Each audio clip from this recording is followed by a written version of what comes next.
RWT Timeline was created by the International Reading Association.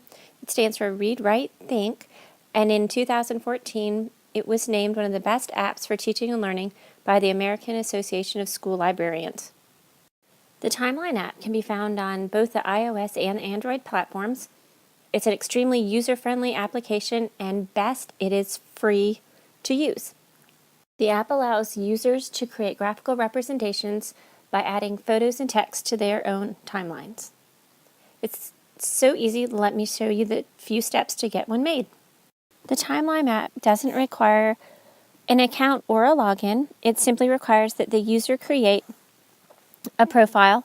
So on this screen here, all you do is you enter your profile name, and you can either click on the arrow buttons and create your avatar, or you can choose your own image, which you would pull directly from your camera roll.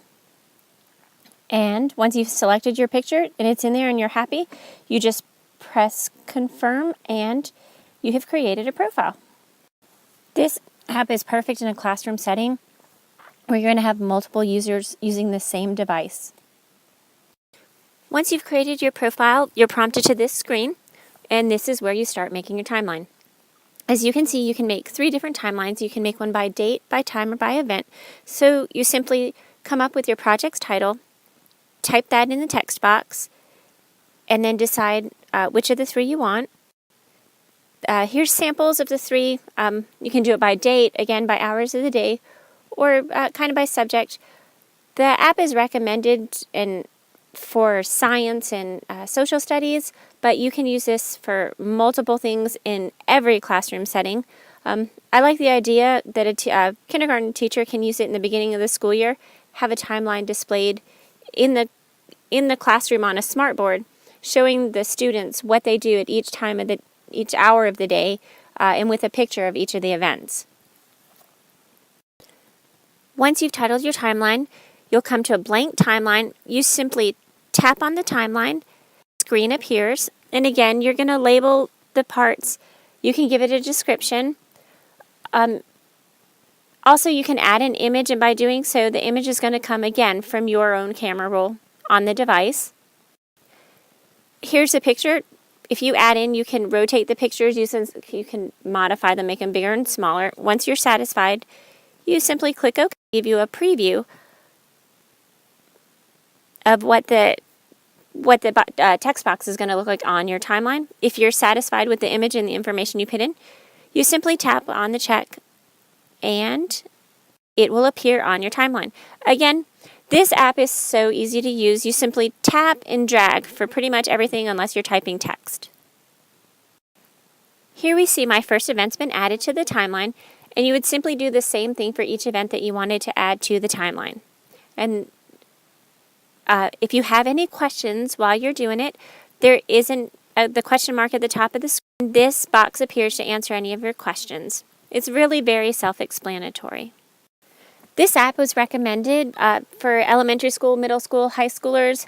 The timeline I made was from a parental point of view, just figuring out my February. So it's really, really very easy. Like I said, everything is tap and drag, and everything comes from your device that you're using. Here you can see my final timeline. I have all my events for February. Family knows what's going on all of February.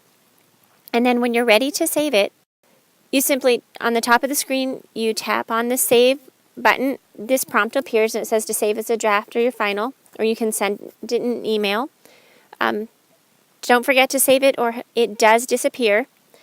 And so make sure that if you want to, you can look at the notes page also.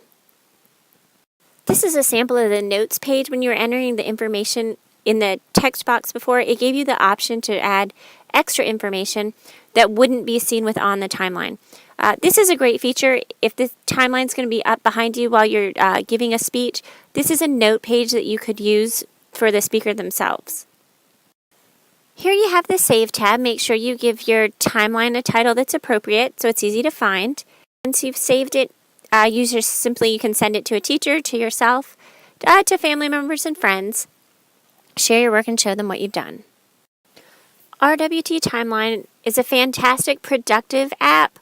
I think it's great in a classroom setting, especially as I said earlier. You can have multiple users all on one device. You don't have to worry about the login or setting up an account. And a bonus to all educators, it's free. Pretty self-explanatory. I think if a teacher were to show even the younger elementary students how to do it once, they could figure it out with just one quick overview. And again, it's something that can go all the way up through the high school age students, and they can make it as complex as they want. Again, the purpose is to give you a visual when doing something, and you can personalize it as much as you want.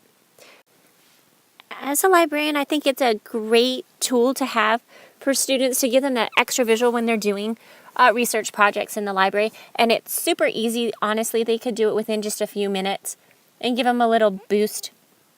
I also love the idea of, as I said, it could be used in classroom settings, but also those extras like art and music. I think art teachers could use it for the different periods of art, or the music teacher can use it for different trends in music. I think that'd be interesting maybe for the older students to do.